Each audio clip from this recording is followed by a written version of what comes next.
Sticky pan हो गया है। इस पैन को जब, क्या बात है, successful. Please teach me. And मैं डे बाय डे बेटर होते जा रहा हूँ मेरे प्रीवियस डे से। मैंने नया पैन लिया है आज और पानी को बॉईल कर रहा हूँ। आप गेस कर सकते हैं क्यों? बस ये जो स्टिकर लगा हुआ है, स्टिकर को निकालने के लिए। क्योंकि लास्ट टाइम मैंने पैन लिया था, रुको, लास्ट वाला पैन भी मैं दिखाता हूँ जिसमें मैं अंडे ऑमलेट बनाता हूँ बेसिकली।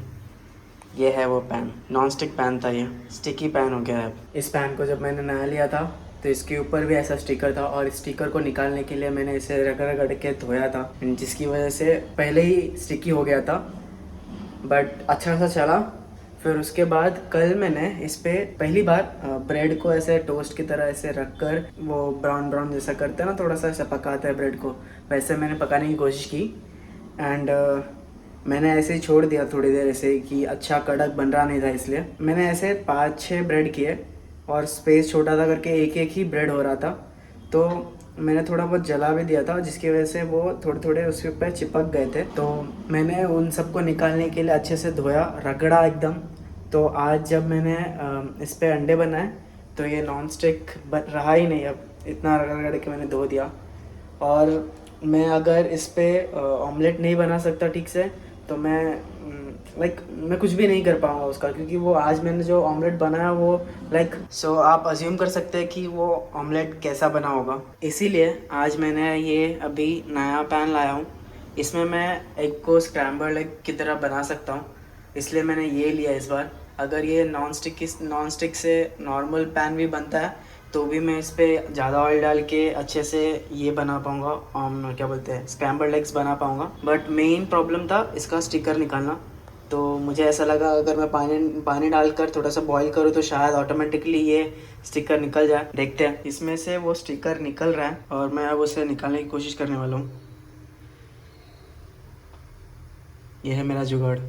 क्या बात है, सक्सेसफुल हमने हमारे पैन से स्टिकर निकाल दिया। अभी भी उस पर थोड़ा वाइट वाइट लगा हुआ है और मुझे बहुत डर लग रहा है उसको निकालने के लिए, कहीं मैं फिर से इसे ख़राब ना कर दूँ। मैं इसे थोड़ी देर और ऐसे ही छोड़ दूँगा, फिर उसके बाद ठंडा पानी डाल के थोड़े हाथों से रफ़ करने की कोशिश करूँगा। अगर निकल गया तो ठीक है, नहीं तो यार भगवान ही जाने क्या होगा। इसमें से वो पेपर था वो मैंने निकाल दिया ठंडे पानी डाल के किस किस के, बट अभी भी आप देख सकते हैं शायद वो गम लगा हुआ है। यार जो पैन बनाता है अगर वो देख रहा होगा ना इस वीडियो को, तो उससे रिक्वेस्ट रहेगा अगर आपको स्टिकर लगाना है तो पीछे साइड लगाओ, यहाँ पर नहीं। वो स्टिकर निकालने के चक्कर में आपका non stick pan sticky pan बन जाता है। ये वुडन स्टिक है, मैं इससे थोड़ा उसके जो गम्स है उन पे थोड़ा खींचने की कोशिश करता हूँ, काश निकल जाए। थोड़ा थोड़ा निकल रहा है बट डर भी लग रहा है कहीं नॉन स्टिक से स्टिकी पैन ना बन जाए। वो निकल ही नहीं रहा, पता नहीं कैसे निकालूंगा उसे। Struggle is different. अब मैंने इसमें थोड़ा सा ऑयल डाल के गरम किया तो वो जो पेपर जो गम था वो निकल गया। सी देख रहे हो वैसे वाइट वाइट हो गया पूरा। सो हमने इसमें से पेपर निकाल दिया। अब हम फटाक से स्क्रैम्बल एग बना के देखते हैं कैसा बन रहा है हमारा स्क्रैम्बल एग।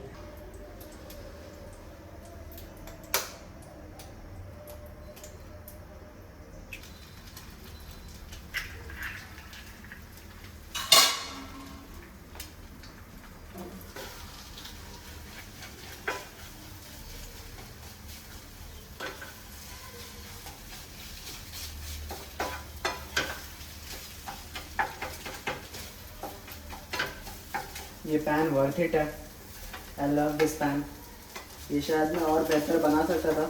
अब हमारे एग मील्स बहुत सिंपल एंड बहुत अच्छा होगा थैंक्स टू दिस पैन। नए पैन में लंच करने के बाद हम थोड़ा सो गए थे। अब हम हमारा chest and shoulders workout start करेंगे। मैं बहुत ज़्यादा देर तक सो गया। मैं अराउंड 3:30 बजे सोया था, अभी 6 बज रहे हैं। लास्ट टाइम मेरे लेग्स को ट्रेन किया था, वो सेटअप वैसे ही का वैसे ही है, मैंने उससे कुछ भी चेंजेस नहीं किए। अब फटाफट मैं चेस्ट एंड शोल्डर्स के लिए सेटअप बना लेता हूँ एंड उसके बाद हम हमारा chest and shoulders workout start करेंगे। मेरे बाल बहुत बड़े हो गए, सो शायद मैं कल काटने की सोच रहा हूँ इसे, मुझे बहुत ज़्यादा इरिटेशन हो रहा है इससे।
हमने फटाफट सेटअप कर लिया है।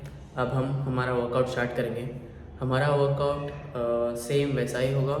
फर्स्ट हम क्लोज ग्रिप हैंडस्टैंड पुशअप से स्टार्ट करेंगे, बॉल से थोड़ा सा दूर रह के, एंड उसके बाद वाइड ग्रिप हैंडस्टैंड पुशअप करेंगे हमारे लैटरल लेग्स के लिए। बॉल के सेम क्लोज आ जाएंगे।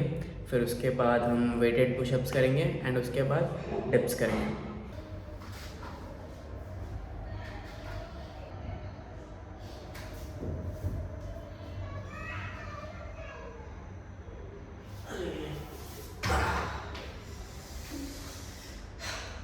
मैं बहुत इंपॉर्टेंट चीज़ भूल गया पहनना, सॉक्स।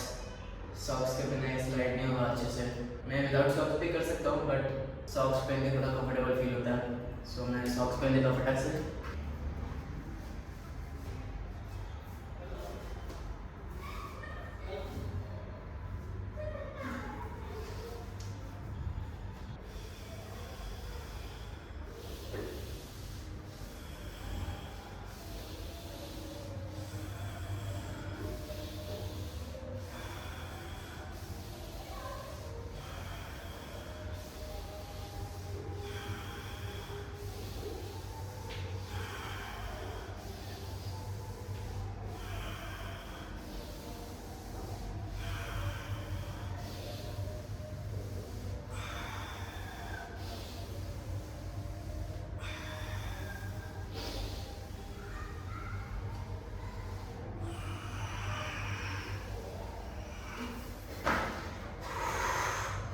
लास्ट का चेस्ट डे जो था वो थोड़ा सा ख़राब था।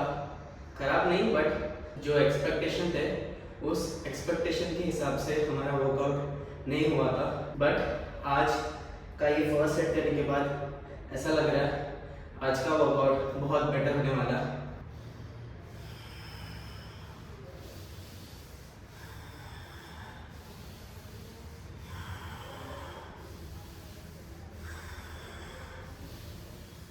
आज दोनों भी सेट बहुत अच्छे हुए। फर्स्ट सेट में 11 रेप्स हुए, सेकंड सेट में भी 11 रेप्स हुए। बॉडी बहुत लाइट फील हो रहा है, शायद मील में डिफरेंस होने की वजह से। मैंने जो लंच था वो अराउंड 2:30-2:15 को किया था, एंड अभी अराउंड 6:30 6:40 हो रहा है। सो ये लंबा गैप होने की वजह से बॉडी बहुत लाइट फील हो रहा है और रेप्स ज़्यादा लग पा रहा है। और मैं सो भी गया था, जिसकी वजह से बॉडी अच्छा रिकवर हुआ है और बहुत अच्छा स्ट्रॉन्ग फील कर रहा हूँ मैं, जिसकी वजह से अच्छे रेप्स लग रहे हैं। दोनों भी सेट में 11 रेप्स लगे। बट जब मैंने सेकंड सेट में सामने से शूट किया तब मुझे रियलाइज़ हुआ कि हमने लास्ट वीडियो में भी देखा था कि हम थोड़ा एक साइड बेंड हो रहा है, जिसकी शायद हमारा स्कैपुला थोड़ा सा अप एंड डाउन रहता है जब हम मूवमेंट परफॉर्म करते हैं। सो नेक्स्ट मैं टी शर्ट लेस शूट करके देखूंगा कि हमारा स्कैपुला वाकई ऐसा होता है या फिर सिर्फ वो वीडियो में ऊपर नीचे या फिर लाइक लाइटिंग वगैरह की वजह से थोड़ा डिफरेंट दिख रहा है। So let's see it.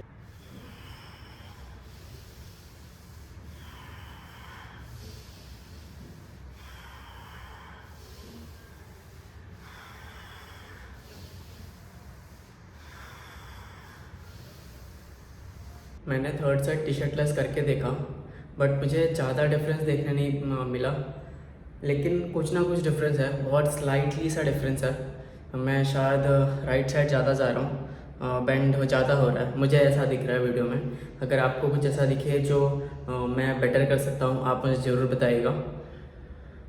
मेरे हिसाब से मैं शायद थोड़ा सा राइट साइड जा रहा हूँ अभी भी। स्कैपुला उसकी वजह से थोड़ा सा क्रॉस दिख रहा है, बट सिमिलर ही है, बट थोड़ा सा डिफरेंस है, नो डाउट।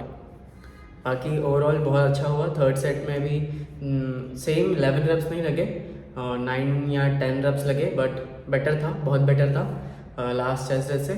नेक्स्ट हमारा वाइड ग्रिप हैंडस्टैंड पुशअप है, वो भी मैं टी शर्ट लेस ही करूँगा। शायद उसमें मुझे मेरे स्कैपुलास में ज़्यादा डिफरेंस देखने मिले, क्योंकि पिछले चेस्ट डे के दिन उसी में हमने इस चीज़ को नोटिस किया था कि हमारा स्कैपुला थोड़ा सा सिमेट्रिकल वे में नीचे और ऊपर नहीं जा रहा। सो मैं फिर से सेम वाइड ग्रिप में टी शर्ट लेस उस मूवमेंट को करके देखूँगा, एंड देखेंगे हम कि उसमें क्या डिफरेंस आ रहा है, क्या चेंजेस हमें कर सकते हैं। अगर आप लोगों को कुछ डिफरेंस दिखे तो मुझे ज़रूर बताइएगा, जो मैं बेटर कर सकूँ।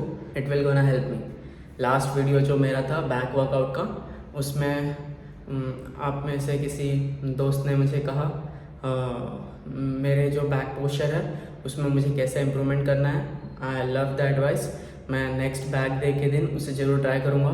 ऐसे ही आप लोगों को जो भी लगे कि मैं थोड़ा बेटर कर सकता हूँ, उस चीज़ को सुधार सकता हूँ मेरे अंदर, so I am always open to learn. Please teach me.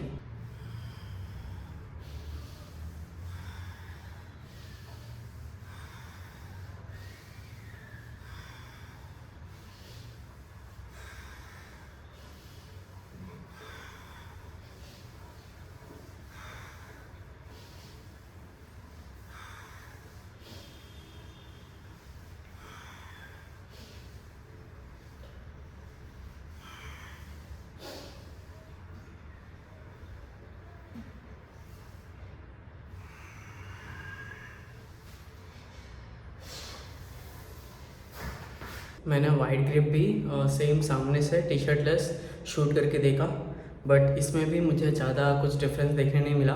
But थोड़ा सा डिफरेंस है, मतलब स्लाइट सा, और वो भी शायद मुझे ऐसा इसलिए लग रहा है क्योंकि थोड़ा सा वीडियो एंड लाइट के वजह से। बट कुछ ना कुछ तो है, शायद कुछ है जो मैं ठीक से नहीं नोटिस कर पा रहा हूँ अभी फ़िलहाल। अगर आप नोटिस कर पा रहे हैं तो मुझे ज़रूर बताइएगा। बाकी ये सेट भी बहुत अच्छा हुआ।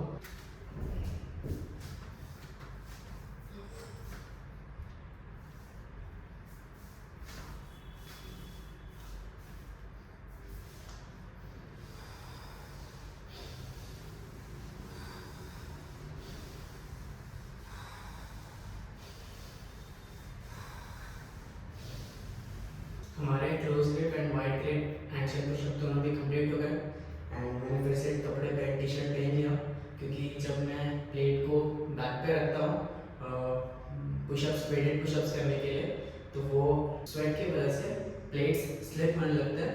बट टी शर्ट की वजह से ये प्लेट्स वहाँ पे ही रुकते रहते हैं, इसलिए मैंने टी शर्ट से पहन लिया। फटाफट इसके भी 3 सेट कंप्लीट करते हैं। Let's do it complete.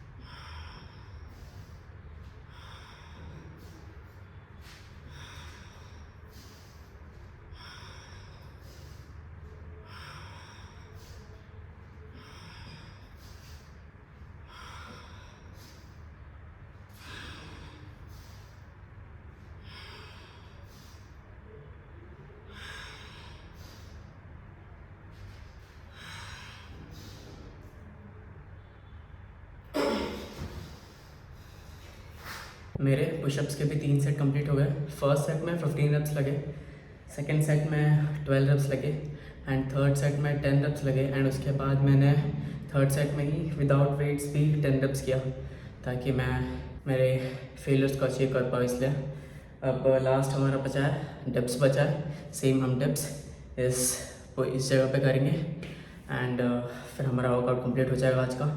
यही एक्सरसाइज करते करते मुझे एक पॉइंट क्लिक हुआ है मेरे माइंड में, जो मैं आप लोगों के साथ भी डिस्कस करना चाहता हूँ।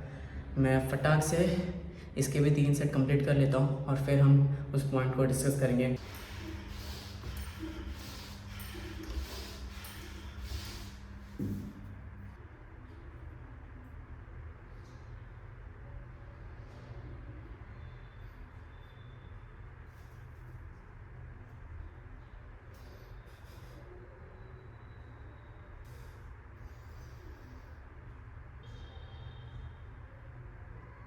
हमने हमारा वर्कआउट कंप्लीट कर लिया एंड पोजिंग भी कर लिया।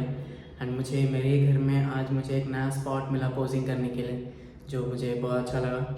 सो हम जो पॉइंट डिस्कस करने वाले थे वो पॉइंट है, जैसे कि मैंने मेरे एक प्रीवियस वीडियो में कहा था कि मैं एक बैड फेज़ में था, एंड अब मैं धीरे धीरे उस बैड फेज़ से निकल रहा हूँ। सो उस बैड फेज़ ने मुझे बहुत सारी चीज़ें सिखाई है, बट उनमें से एक चीज़ जो मुझे अभी क्लिक हुआ वर्कआउट करते वक्त, मैं आप लोगों के साथ भी उस चीज़ को शेयर करना चाहूँगा।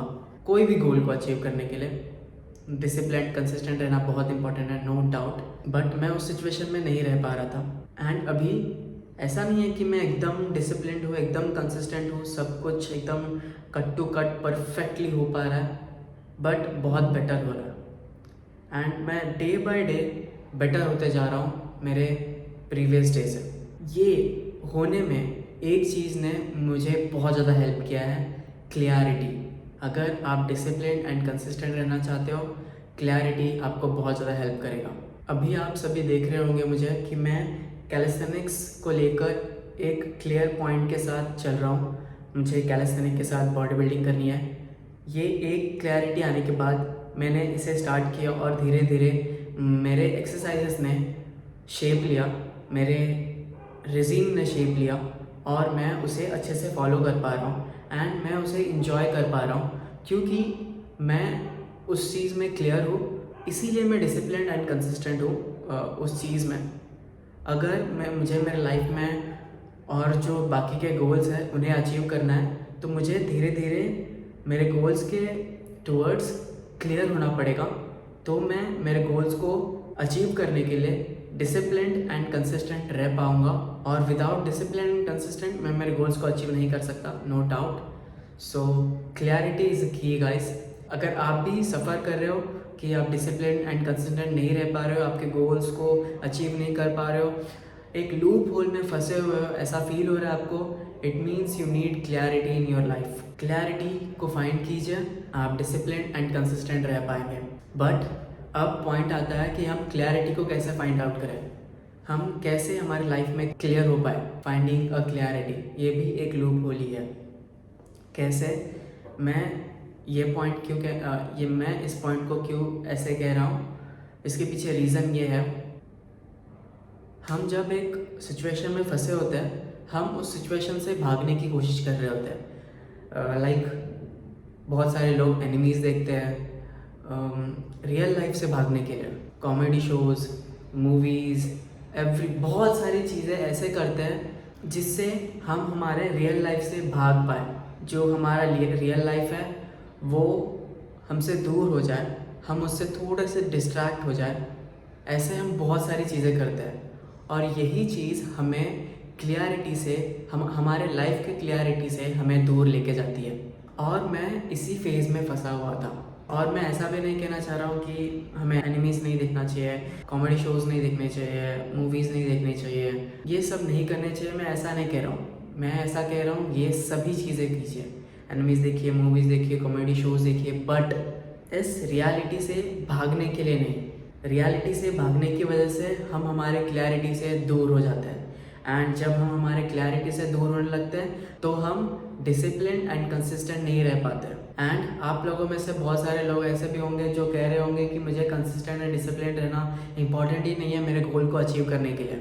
101%। ऐसा कोई स्टेटमेंट ही नहीं है कि इसे ऐसे ही करना है, इसे ऐसे ही अचीव करना है, ऐसा कुछ है ही नहीं।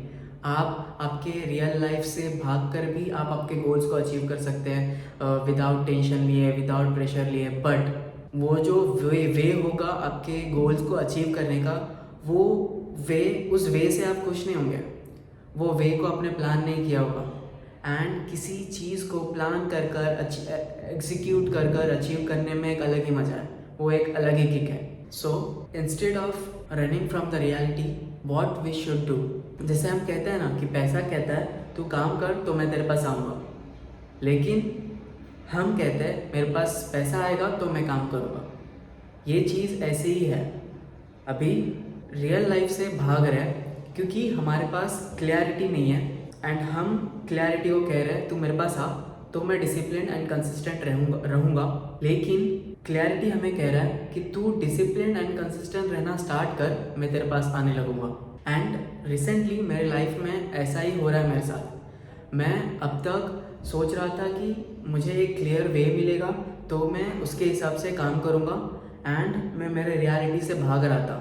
बट नाउ जैसे जैसे मैं धीरे धीरे खुद को पुश कर रहा हूँ एंड डिसिप्लिन एंड कंसिस्टेंट रहने की कोशिश कर रहा हूँ, खुद को रियल लाइफ में जीने की कोशिश कर रहा हूँ, धीरे धीरे छोटे छोटे चीज़ें जो मैं कर रहा हूँ वो क्लियर होती जा रही है। एंड ये मुझे बहुत ज़्यादा हेल्प कर रही है मुझे कंसिस्टेंट एंड डिसिप्लिन रहने में। आज का वीडियो हम यहीं पे एंड करते हैं। Thank you so much for watching. धन्यवाद।